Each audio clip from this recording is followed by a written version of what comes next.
6 বছর প্রবাস জীবন পার করার পর যখন দেশে ফিরলাম, তখন বাবা মা খুব করে চাইলেন আমি যেন বিয়ে করি। আমিও ভেবে দেখলাম বয়স তো কম হলো না, তাই বিয়ে করার জন্য রাজি হলাম। আমার খালাতো ভাই সুজনকে সাথে নিয়ে এক জায়গায় মেয়ে দেখতে গেলাম। মেয়ে দেখার আগেই মেয়ের বাবা মাই বলল, দুবাইতে তোমার তো রেস্টুরেন্টের ব্যবসা আছে তাই না?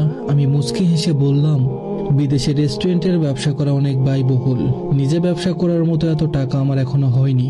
মেয়ের বাবা অবাক হয়ে বলল, ঘটক যে বলল তোমার সেখানে নিজের রেস্টুরেন্ট আছে। আমি তখন বললাম, উনি মিথ্যা কথা বলেছেন। বিদেশে আমার নিজের কোনো রেস্টুরেন্ট নেই, বরং আমি একটা রেস্টুরেন্টে কাজ করি।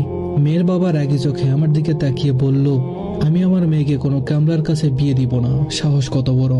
বিদেশে গিয়ে কামলাগিরি করে 2 টাকা ইনকাম করেছে বলে আমার মেয়েকে বিয়ে করতে আসছে। তোমরা এখন আসতে পারো। আমি চুপচাপ মাথা নিচু করে চলে এলাম। বাসায় আসার পর মার খালা যখন জিজ্ঞেস করলো মেয়ে কেমন দেখেছি, তখন পাশে দাঁড়িয়ে থাকা আমার খালাতো ভাই মুচকি হেসে বলল, মেয়ে দেখার আগেই মেয়ের বাবা পাত্রকে কামলা উপাধি দিয়ে বাসা থেকে বের করে দিয়েছে।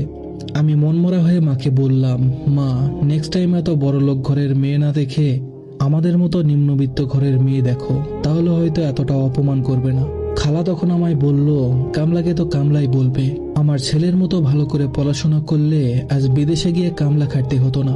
তুই পরের বার মেয়ে দেখতে গেলে আমার ছেলেকে আর সাথে নিয়ে যাস না।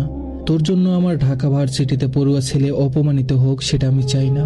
আমি কিছু না বলে মাথা নিচু করে চুপচাপ নিজের রুমে চলে গেলাম। কয়েকদিন পর অর্পা নামের একটা মেয়েকে দেখতে চাই। মেয়ে আমার খুব পছন্দ হলো। মেয়ের সাথে আমাকে একা কথা বলতে বলে। আমি আর মেয়ে যখন আলাদা রুমে যাই, তখন মেয়ের সাথে সাথে দরজা লাগিয়ে আমার দিকে রাগী চোখে তাকিয়ে বলল, আপনার মতো প্রবাসীদের এই একই সমস্যা। বিদেশে গিয়ে সুইপারের কাজ করবে, আর দেশে এসে টাকার ফুটানি দেখিয়ে মধ্যবিত্ত পরিবারের সুন্দরী আর শিক্ষিতা মেয়েকে বিয়ে করতে চাইবে। আপনার টাকা পয়সা দেখে আমার বাবা মা গলে গেলেও আমি গলবো না। আপনি আমায় বিয়ে করলে আমি আমার পছন্দের ছেলের সাথে বিয়ের পরের দিন পালাবো বলে দিলাম। তাছাড়া আপনার সাহস কত বড়!